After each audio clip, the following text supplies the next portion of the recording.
My name is Jesper Kyd. I'm a composer of music for film, TV, and video games. Some of my projects have been the first scores for Assassin's Creed, all the Borderlands music, Darksiders 2, State of Decay, Hitman, and I've also composed film music, especially lately. I'm doing a lot of film stuff.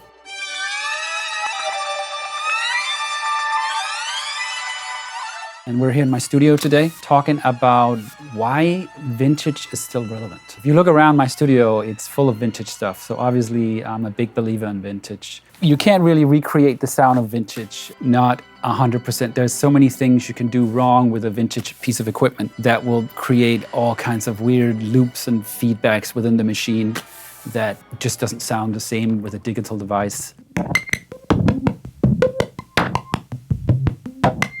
I think the way that these instruments were crafted back then, they were crafted like the ultimate performance instrument. They were always looking for what is the ultimate sound. Like the Yamaha CS-80 is very much, the ultimate kind of keyboard that Yamaha could put together at that time. It cost the same, amount of money back then as a Mercedes car.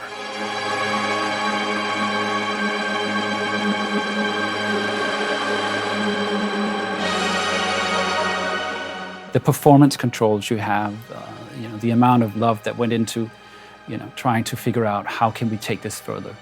You can do things that you're not supposed to do with these instruments and still find something very interesting. There's so much depth to a lot of these instruments that you can keep exploring them and keep finding new things. And I just love that. Let's turn this Prophet 10 on and see what happens.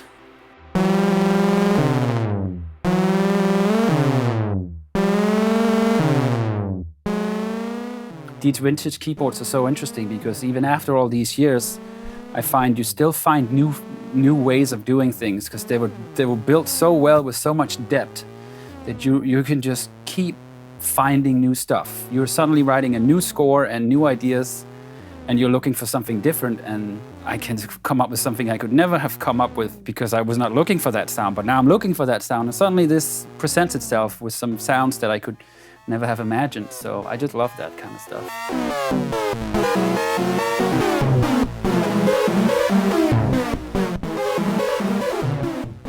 You start experimenting and come up with all these ideas, and then some ideas is like, whoa, that's totally wrong, but there's something in there that's capturing something. And then you zoom in on that and you pull that out and you start making like a whole new track based on that one idea. So you can never really experiment too much. It's a matter of how much time do you have to actually experiment, and then you use as much time as you can to experiment. You come up with something that enhances what's being worked on. That's when you know you're on your way to creating the sound that is needed for the project.